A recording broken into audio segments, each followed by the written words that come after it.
Howdy, folks, and welcome back to the farm.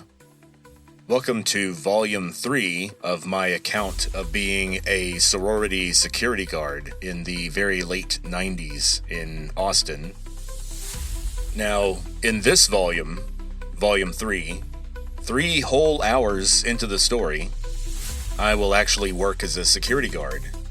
I guess, everybody loves a good backstory. Luckily, I've given you tons of that. I'm like the J.R.R. Tolkien of podcasters. Eventually, we'll need a concordance and, a glossary for all the special terms. It's kind of like a fantasy novel. I think that's the best way to think about it. So, in the previous 2 volumes, what did we get done? I threw some shade at some former roommates. I talked about how my first roommate shot me, kind of. A character in a play that he was playing used a cap gun to, quote-unquote, kill. I guess, could you call that killing in effigy? Anyway, he shot this guy on stage who was named Dr. Lecornu. I'm not sure what that's supposed to mean. I'm not good at hints or indirect communication like that. We also talked about Scientology, and I promise that will come back. It'll be relevant. Today we're going to start on the day that I interviewed with Ron. We're definitely going to meet Ron, but I do have a couple of apologies to make. My first apology will have to be about the lack of a rap song. I know. We were all waiting for Vincent to humiliate himself, but it'll have to wait one more week. It turns out that my recent illness put a bigger damper on the launch of my hip-hop career than I thought it would. And as you can probably hear from my voice, I'm still not 100%. More like 95%. But I tell you, boy, is it gonna be worth the wait. Maybe. So, this episode will make up for the lack of music with maybe better characters and more story. Something I maybe didn't cover in the last episodes. Basically, the last episode, Volume 2, was kind of like Christopher Nolan's movie Tenet. It had some really cool music, but I didn't like any of the characters, and I didn't understand what was happening.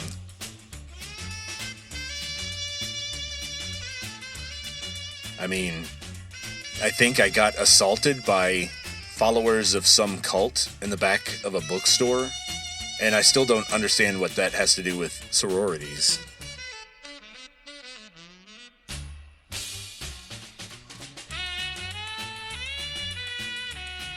So this episode, I'll do better. This episode, Volume 3, will be a lot more like Batman Begins. So if you think about how Batman Begins, it's about a ripped, absolute unit of a man trying to find justice in a city full of violence and corruption.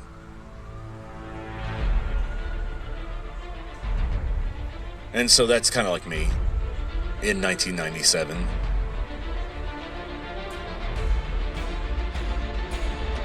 And speaking of 1997, my second apology will have to be about the years for somebody who was technically, theoretically, a history major. I'm playing fast and loose with the dates here. Once again, I'm going to use illness as my excuse. So, I graduated high school in the spring of 1993. And as I mentioned in Volume 1, I couldn't afford to launch over to Austin just yet. So, I worked at McDonald's and also at a furniture store, moving furniture, wrapping up orders, and setting up little room models and dioramas based on the decorator's specifications. I also worked at a place called Service Merchandise, where we would come in at night and work overnight to restock the shelves very carefully based on documents that we received from sales staff. So I did some strange stuff, but the upside is that the mid-90s were economically a very positive time. I was able to save up the money that I needed, and I got enrolled, and I moved to Austin, and I started UT in earnest in the fall of 1994. Now, since the scholarship paid for the first 2 years, that covered everything through the spring of 1996. Now, for the fall of 96, spring of 97 year, I got a grant and a loan, but I knew I would need more money to cover food and whatnot, especially if I was ever going to move out of the dorm, which I was becoming more and more desperate to do. Even though I was on my third roommate, who happened to be my favorite roommate, the bodybuilder, still, I really wanted to find an apartment with my girlfriend somewhere. We had been together for 4 years by then, and she had followed me to Austin from Winnie, so I had a feeling that our relationship was going to be stable. So that sort of sets the scene and establishes the stakes, as they say in screenwriting classes. When I applied to the Church of Scientology and then to Zimco in 1997, time was running out. Money was running out. More specifically, I was running out of money as time was running out, and I needed something fairly lucrative that I could do at the same time as take my classes. It had to be something during the evening or, of course, overnight. I was looking at night work. Whatever it was going to be, it would have to be very flexible. And so when I saw the ad for Zimco, I was impressed because it was the bottom level of private security. It would require just the unarmed license. And so I figured I could swing that. And it was paying, if I recall, $10 an hour. Now, when I was preparing for this episode, I broke out my handy inflation calculator to check, and it looks like the dollar in 1997 had exactly double the value of a dollar today in 2026. So the ground floor at Zimco was the equivalent of $20 an hour now. That's pretty good. I think that's higher than what you could get at Chick-fil-A today, or even doing DoorDash in a good area. All that, and you didn't need experience. You just needed a clean criminal background, a high school diploma.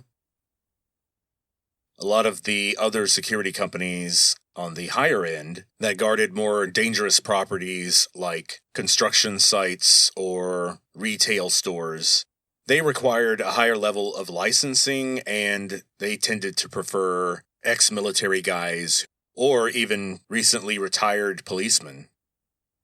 But $20 an hour for something I could do at night, especially between midnight and 6 a.m., and I knew that from 3 a.m. to 6 a.m., things were pretty quiet.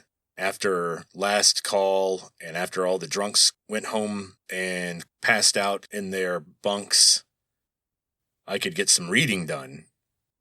And the hours were almost unlimited. I was only limited by the amount of sleep I could do without. My income would be in proportion to my caffeine intake.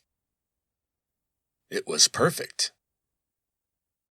So, as I mentioned earlier, the best way to think about this is as a fantasy epic where I'm sort of stepping out on a hero's journey, much like Odysseus or Beowulf or Frodo Baggins.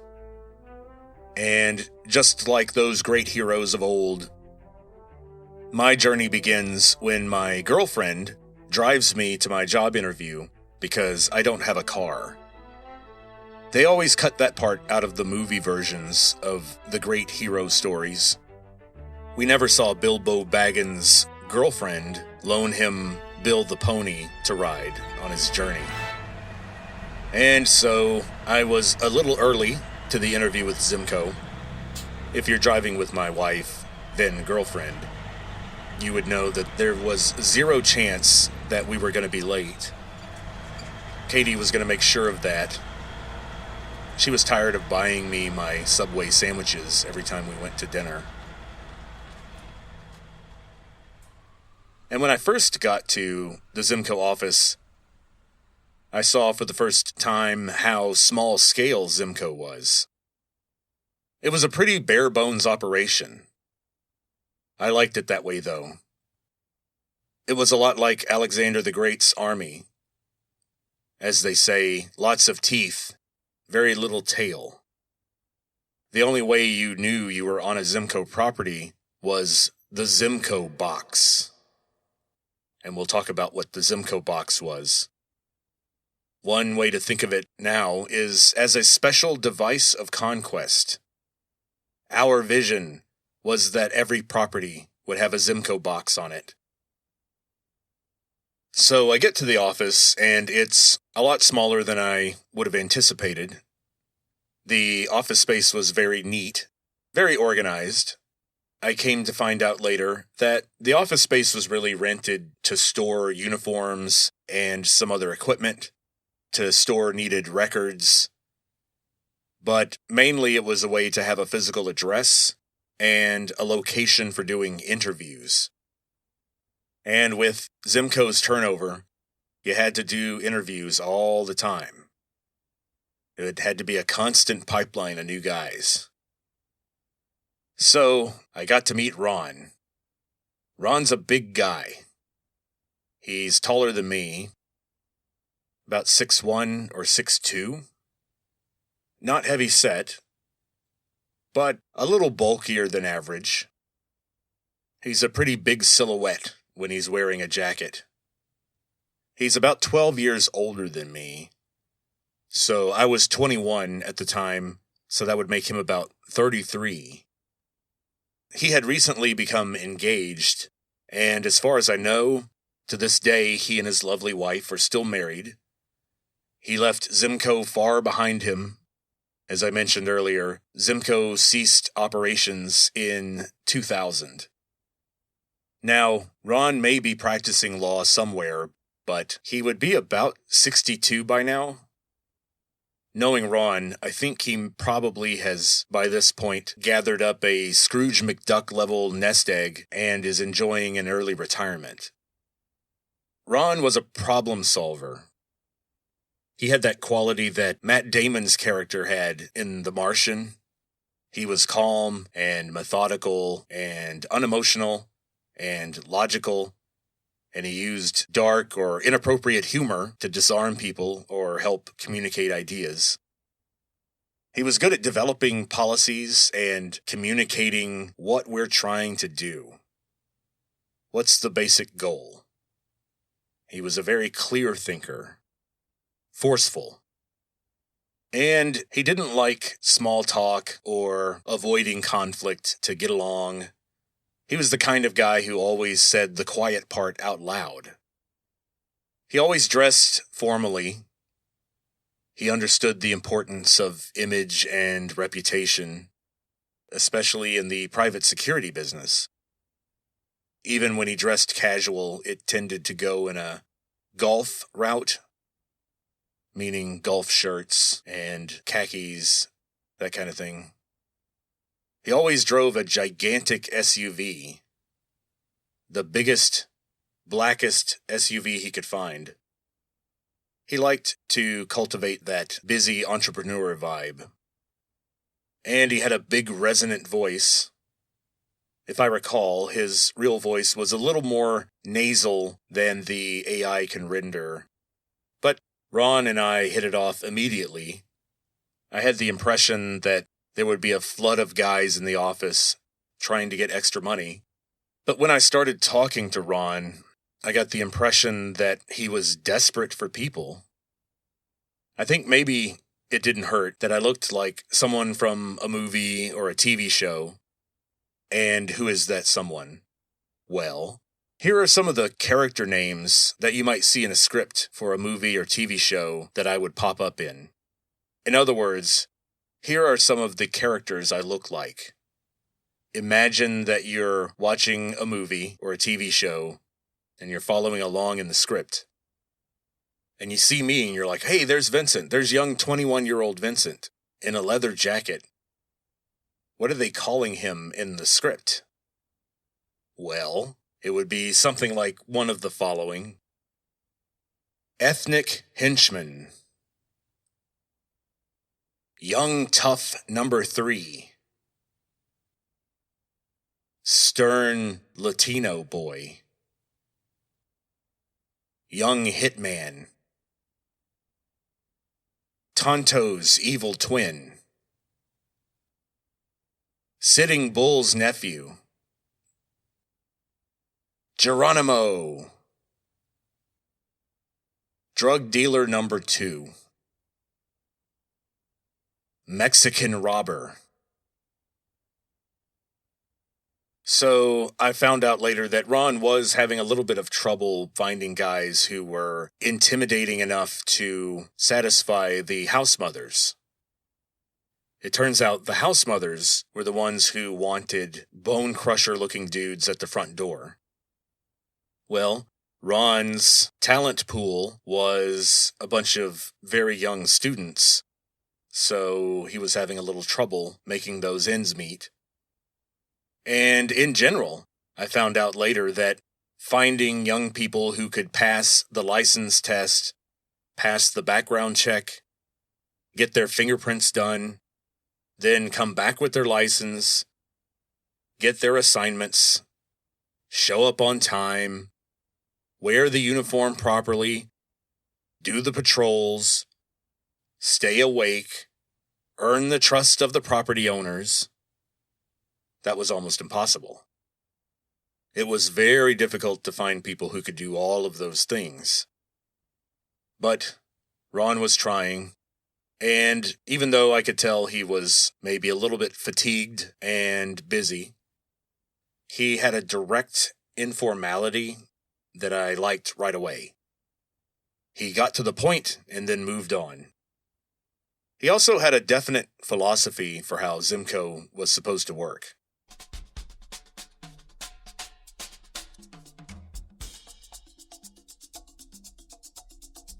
And it was at the job interview when I first heard that most of Zimco's properties were actually sororities. We have 11 properties under contract. 8 are sororities. 1 is a condo, 1's a Catholic church, and 1 is a dorm. Those are sororities, but don't get any bright ideas. We aren't here for romance. Oh, of course, I understand. We are here to observe and report. Understood, definitely. And which dorm does Zimco guard? I live in Jester, right now. Well, the dorm is called Hardin House. A lot of guys call it Hard-On House, but I would never say that. Oh, of course, of course. We aren't here for romance. I started this company in a 1 foot by 1 foot by 1 foot plywood box. And that box was locked inside a janitor's closet. And that box was Zimco. What was inside that box? Well, a logbook, pins, some paper, keys, and your trusty BBF, big black flashlight. Every Zimco guard gets to swing one of these babies around. Legally, it's a flashlight. In terms of physics and biomechanics, it can crush someone's skull no problem. No problem. But we don't want bone crushers. We solve problems. with our brains.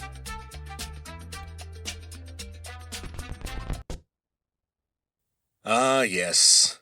The BBF. The Big Black Flashlight. It's the weapon of choice of security guards all around the world. Because it's technically not a weapon, as Ron pointed out. Also, it really does come in handy at night when you're in a back alley, and just having the power to shine it in someone's eyes when you're outside at night can give you a huge advantage and keep the other person on their toes and not understanding exactly what you look like or what you're carrying because you've got a big light in their face. And a lot of guys, including me eventually, sometimes carried pepper spray, even though that was usually in an illegal gray area or just flat out against the rules. Ron was very careful to steer everyone away from violence. We're in show business. Your most effective weapon is an iron. Iron your uniform. Look the part. And always wear the tie. I know it's tempting not to, but it's a big part of our image. Always wear the tie. Oh, that's cool. I like ties. I don't have a black one, but I can get one today, no problem. No, it's got to be a clip-on tie. Got to be clip-on. Well, I'm pretty good at tying the knot, and I can... For safety reasons. Okay, I get it. I'm as big of a fan of a nice silk tie as the next gentleman, but silk, as you may know, Vince, pound for pound is stronger than steel. And so do you really want a steel cable wrapped around your neck, ready to go for the next intoxicated person who decides he wants to make you go to sleep forever? Yeah, I don't think so. So wear that clip-on tie. Not a problem.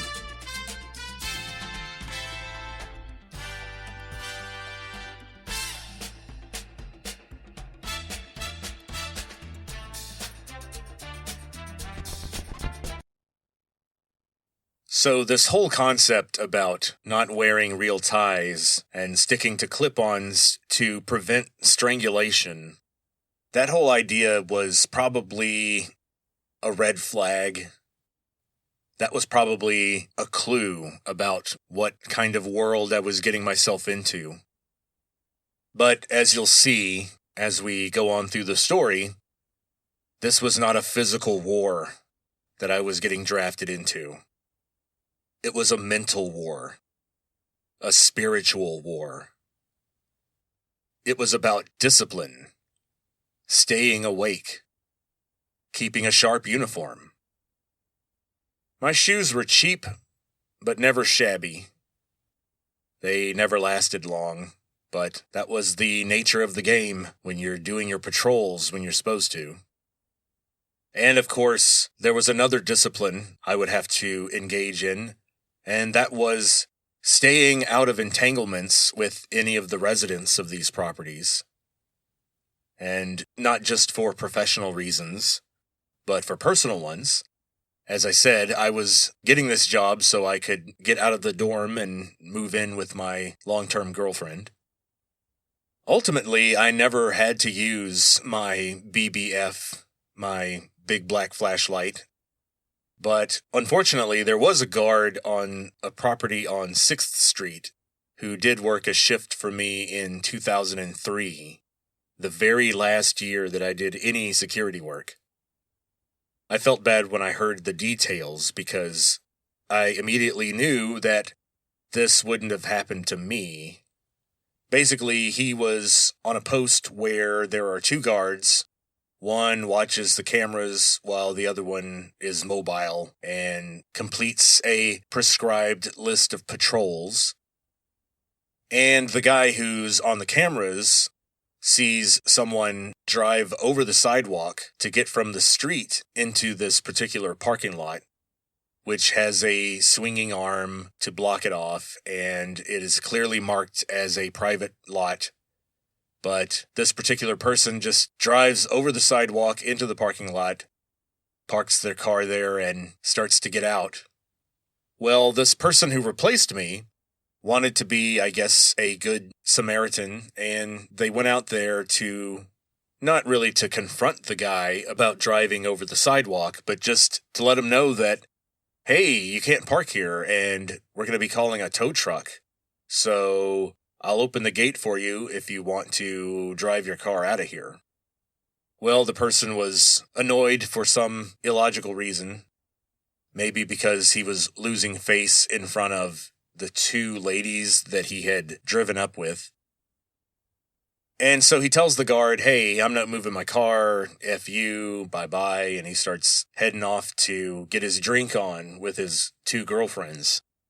Well, my guard colleague didn't say another word. He just pulled out his little trusty notepad and wrote down the license plate and the description of the car so he could tell the tow truck driver which car to take. When the guy saw this, he became enraged and charged at the guard. The guard was able to drop his notepad and whip out his BBF. And right before the guy jumped on him, the guard got one shot in and hit the guy with his big black flashlight in his forehead and opened up a gash, and they wrestled on the ground, and the other guard called APD, and they showed up. And when the fight was over, the guy who drove over the sidewalk ended up in the back of a police cruiser with blood all over his face, unable to see, and my colleague, unfortunately, had to go home. He had a sprained ankle, and he had to pay for a doctor visit to get that looked at. And of course, there was no health insurance, no coverage for him. He paid for that out of pocket. And not only that, he had to pay $50 to buy a new uniform shirt because his old uniform shirt had the other guy's blood all over it. Now, bear in mind, this was not Zimco. This was the other company that I was working for by this point. This company had a much less personal touch than Zimco did. And so this guard got injured, he lost wages, had to pay for a doctor visit out of pocket, and then on top of that, had to buy a new uniform shirt. Welcome to the world of private security. It's not exactly fair. And on top of it all, I know that this guard was, in the end, still being a gentleman, still being kind, because he clearly just tapped the guy with the flashlight. It was not a full-on hit. So the reason this wouldn't have happened to me is because if I had watched on the cameras while this guy drove over the sidewalk, I would have concluded that this guy knew that he wasn't supposed to be in that parking lot, and there was no reason to confront him to tell him said fact, and so I would have watched him walk away with his two girlfriends to get his drink on, and then I would have just zoomed in the camera on his license plate. Then I would have picked up the big clunky landline phone in the building, and I would have called the tow truck company to come get this guy, and I wouldn't have even left the building. Now, when I saw on the cameras that he had come back on site to look for his car, and when I saw him being confused that it wasn't there, then I might go out and let him know what we had done. And of course, I might get attacked then, but he'd be a lot more drunk, probably easier to handle. But I have digressed quite severely. I'm talking about things that happened in 2003, when I should be back in 1997. So, going back to the job interview, the next step was I had to take a test.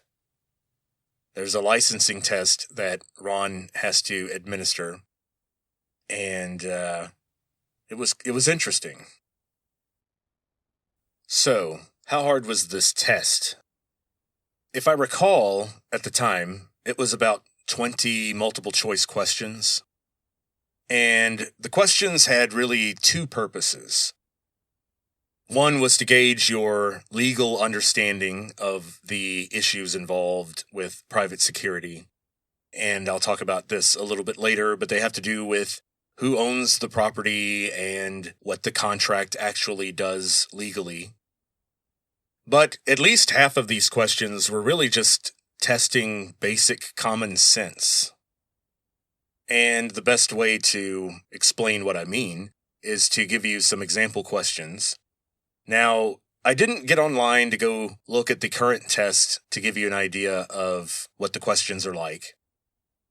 What I did was I just kind of made up 2 questions that I think feel like the questions that were on the test. So no doubt my brain has exaggerated the strangeness of the scenario just a bit, but I think just a little. So let's dig into question 1. What kind of questions were they asking me? You are guarding a construction site. During the night, you see 2 young men trespassing on the site. They are struggling to carry away a spool of copper wire. You deduce that they're trying to steal the copper from the job site. What do you do? So, like any unnecessarily confusing multiple choice test, there are like 6 possibilities. Let's take a look at them. What are our possible answers to this scenario? We have answer A, nothing. It's not my job. B, confront the men about the theft and demand that they put down the wire and leave the site. C, get a good description of the men and call the police. D, hunt them down and slaughter them like the animals they are. E, demand that the thieves give you 1/3 of their profits after selling the copper. F, all of the above. Now, I don't even know how option F is logically possible. I don't see how you could do A through E all at the same time. But that's just the kind of thing they throw at you. It's a common sense test. Now let's look at question 2. Question 2. You are guarding a convenience store. During your shift, you see a 10-year-old girl put a Snickers bar in the pocket of her hoodie before leaving the store without paying for the Snickers bar. You follow her out of the store. What do you do next? A, nothing. It's not my job. B, confront the girl about the theft and demand that she return the Snickers bar. C, pay for the Snickers bar yourself and let the girl go with a warning. She's just 10 years old after all.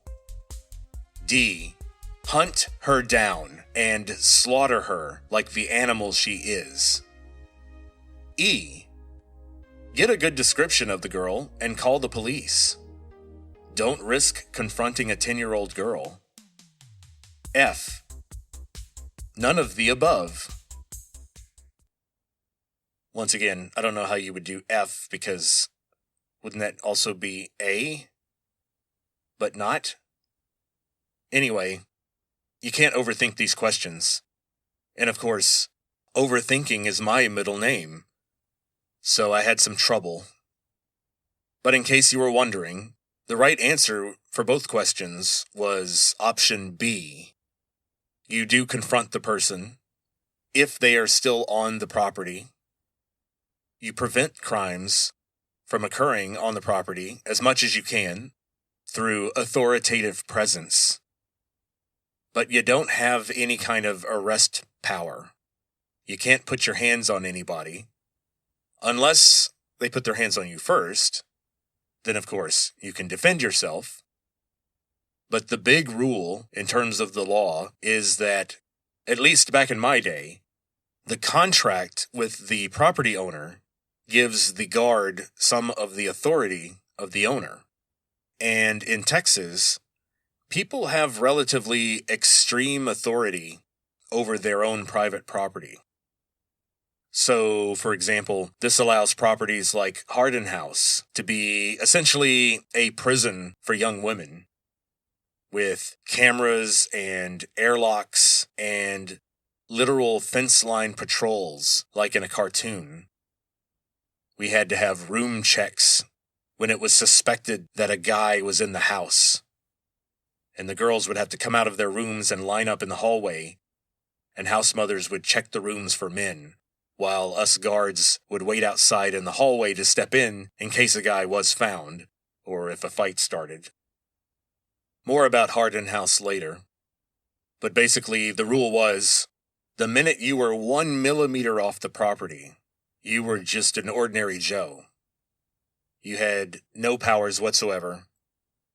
No matter how much like a cop you had dressed that day, no matter how fancy your uniform, when you're off the property that you're contracted with, you're just a dude. You can just call the police. That's it. So, I left Ron's office with a good feeling. I think I did well on the test. Ron seemed to like me. The next step was I had to go get my fingerprints taken. Ron would submit all the paperwork for me. And basically, I was just going to have to wait a couple of weeks to get my license. And at that point, I'd have to come back and fill out some more paperwork, swear to a bunch of stuff, and Ron would have completed my background check by that point on his own, and I would be on the team.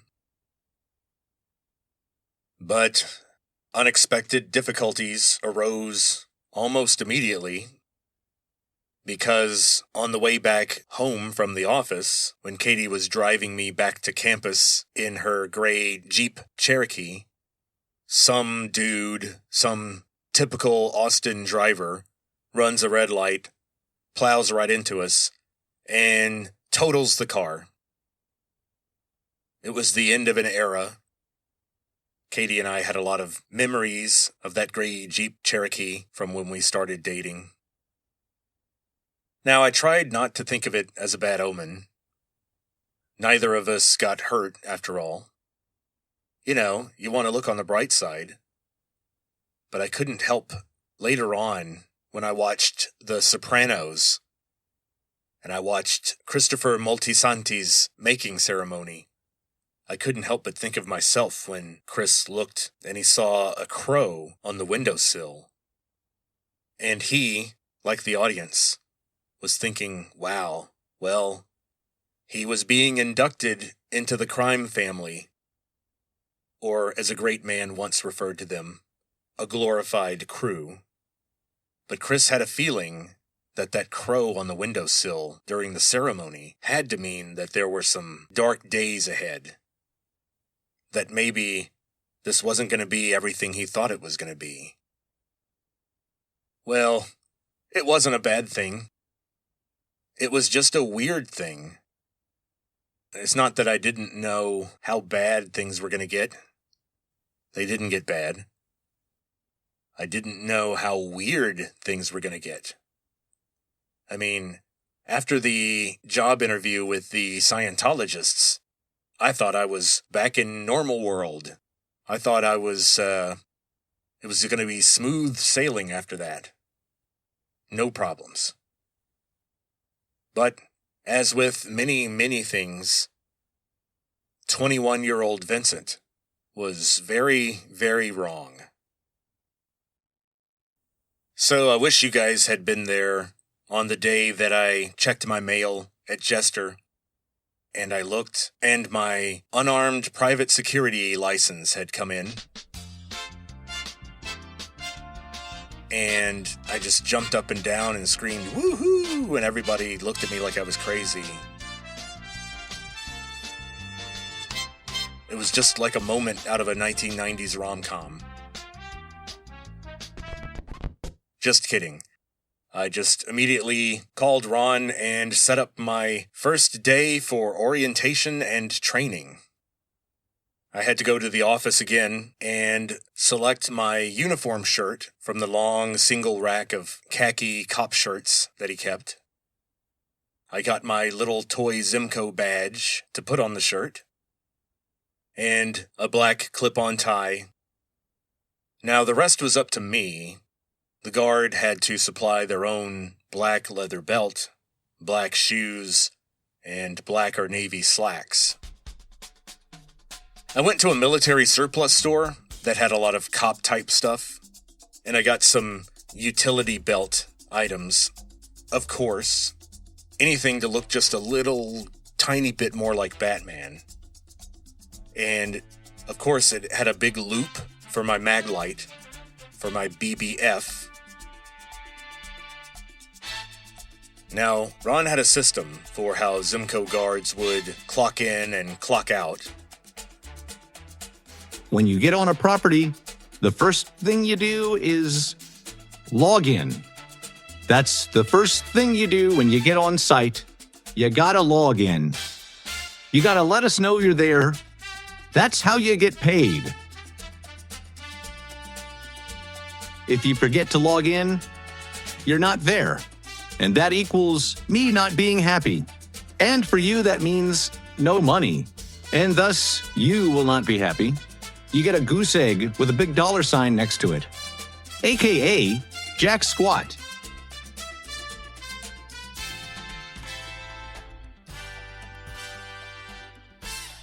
And we did everything by phone.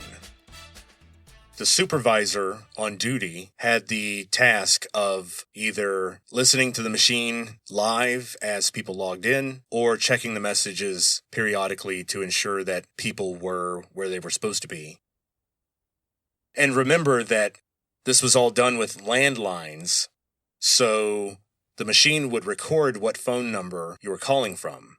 So it was very difficult to fake a login, especially when you have suspicious residents or house mothers who can't wait to call Zimco when the guard is not there on time.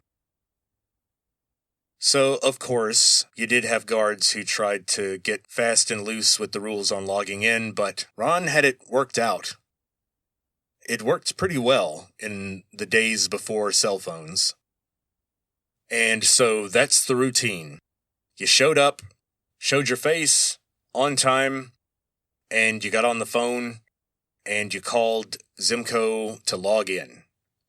Once you logged in, the next step is to set up your post. Now, with executive security and with other private security companies that I worked for later, you had this overlap of shifts. The guard shifts would overlap so that you would have a chance to pass down information and talk to the guard who was on shift before you. But Zimco was a little different. At these properties, there were only guards for the late hours. There was no guard during the day, so when you showed up at, say, 8 p.m., there was no guard there to overlap with or to get hand-downs from. So after you logged in, you go to the box. And that's where you have all your logs and your BBF and everything else. Everything you need is in the box. But you gotta remember the combination. Don't write it down. If you can't remember 3 two-digit numbers, then I got nothing for you to do here.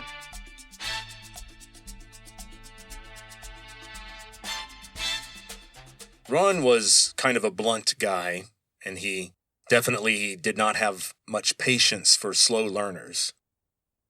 And so inside that box was your logbook, a flashlight, spare batteries, and some pins, and any keys that the guard would need. Once a Zimco box was on your property, that's when you knew you were in the hands of some seasoned professionals.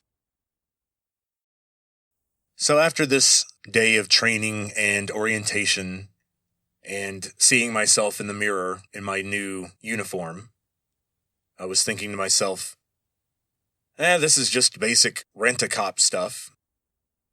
All I gotta do is show up on time, sit where I'm supposed to sit, do my patrols where I'm supposed to. It should be easy stuff. Boring stuff.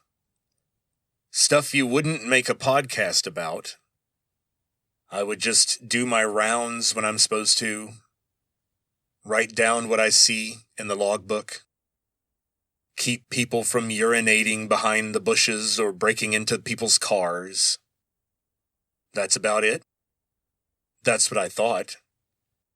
And that's literally all there was to it. Well, actually, no. That's literally all there should have been to it. But human nature is a strange thing. And before you realize it, you're getting drunk at your boss's apartment. Or having tea with an elderly house mother at 3 a.m. Or having other kinds of 3 a.m. conversations with people. Like when it's 40 degrees and you're doing your patrols and you find some young man handcuffed to an ironwork fence, exposed to the elements, wearing just their tighty-whities. Rush season was always a little crazy. Or things could eventually escalate. These are just things that you don't expect to have to deal with. For example, I never thought I would have to help Austin police hunt down one of my coworkers. But life took that turn for me. And we'll talk about that in later episodes.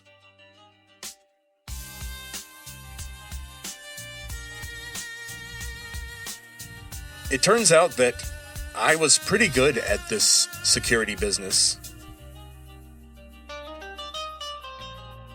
And it had to do with the weird way I interact with people.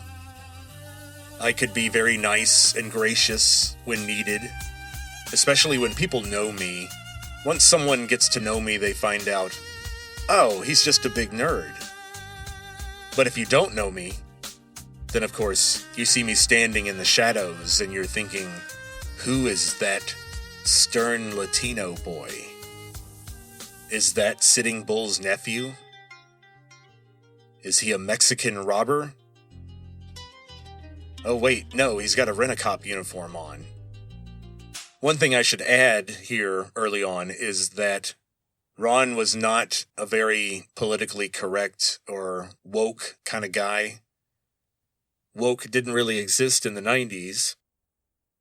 This was Central Texas in the 1990s, of course. But it's still probably today would stand out to people that Zimco was 99% male. We had one female guard, briefly. And here's the thing. This reluctance to hire or schedule female guards didn't come from Ron. It came from the house mothers. The house mothers would complain if we sent a guard who looked like they couldn't do much. Basically, the house mothers would flat out say, if it looks like some of the girls in the building could beat up the guard, how is that guard going to make the girls feel safe? And if they don't feel safe, what are we paying for? So the female guard that we had worked at the condo, at the condominiums building. She was, if I recall, something like 5'4", 110 pounds.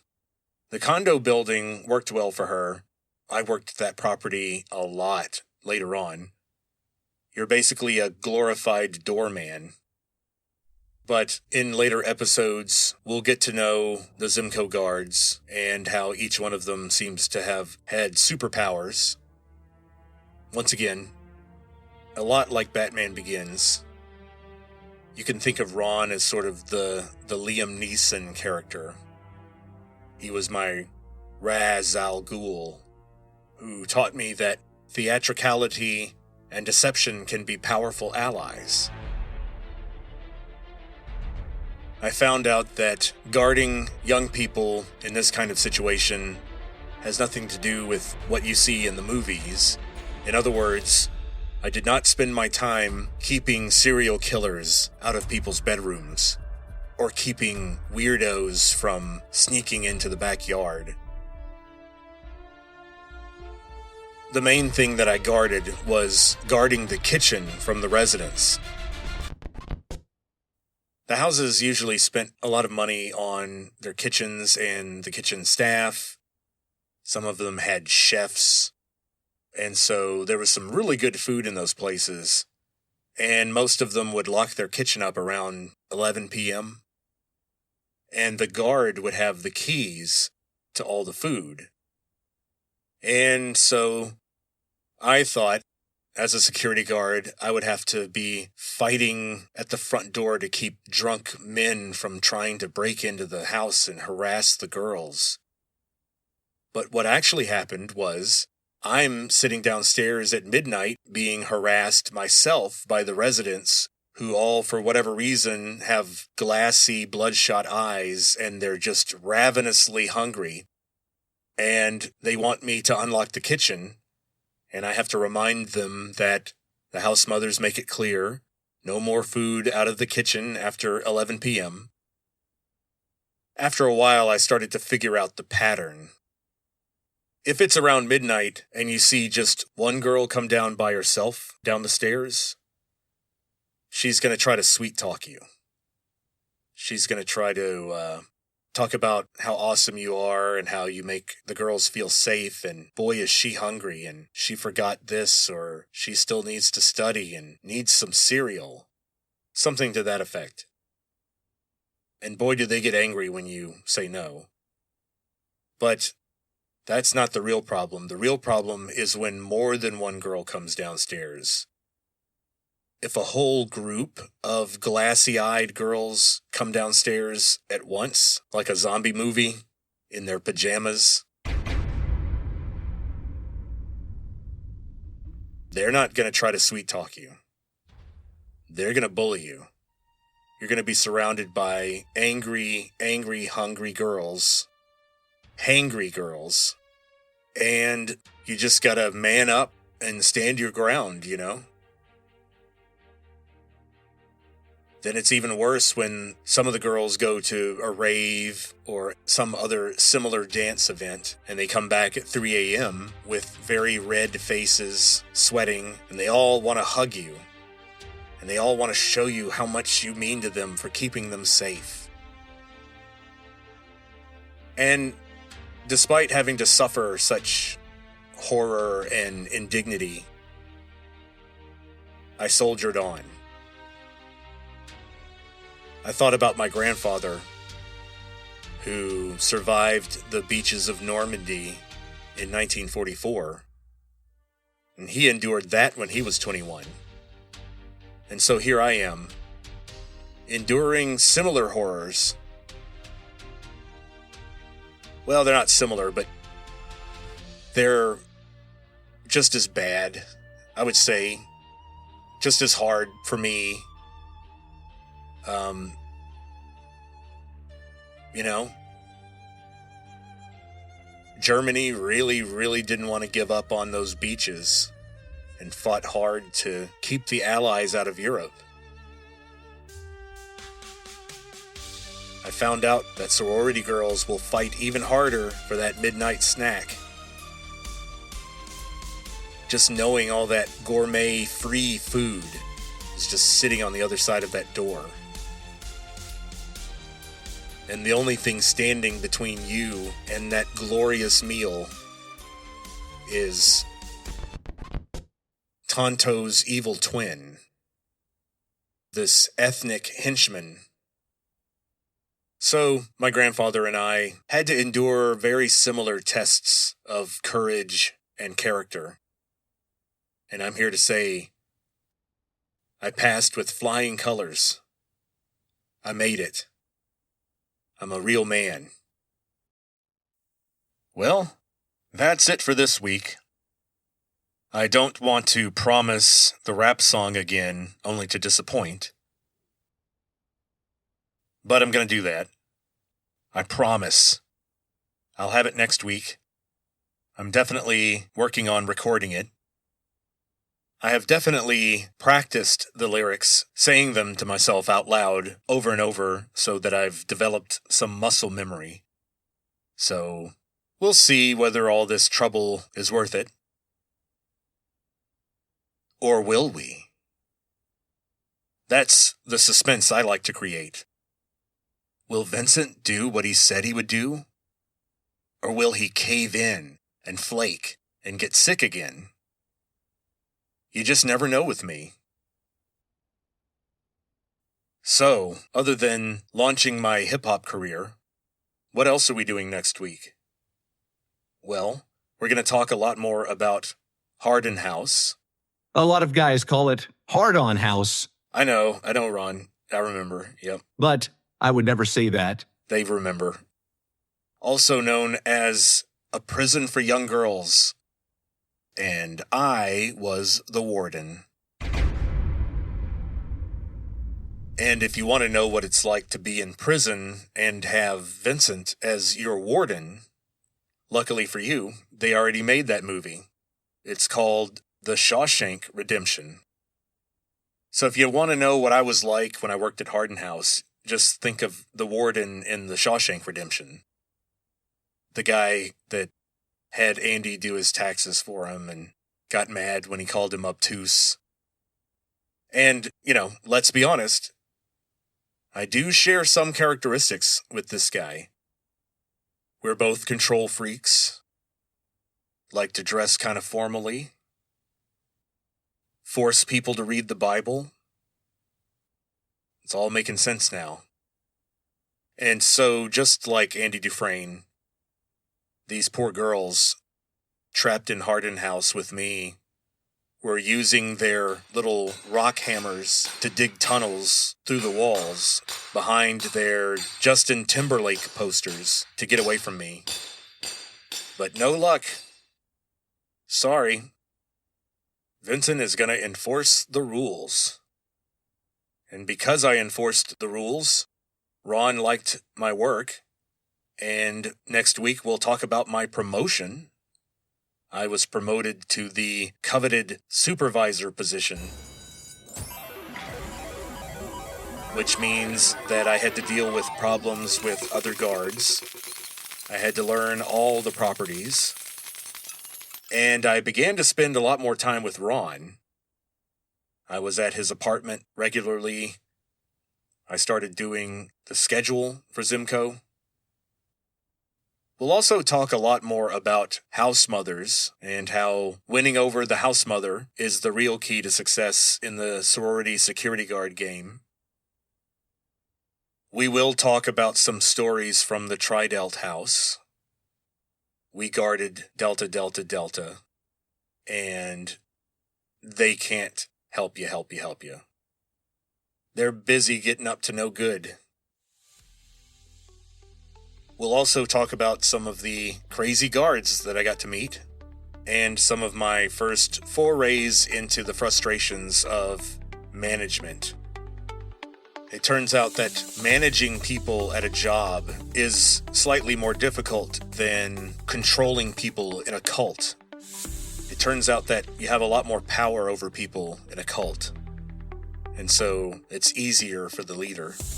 But anyway, eventually I was doing interviews for Zimco at that little office, and we will eventually get back to how it all ended and what Scientology has to do with all of this.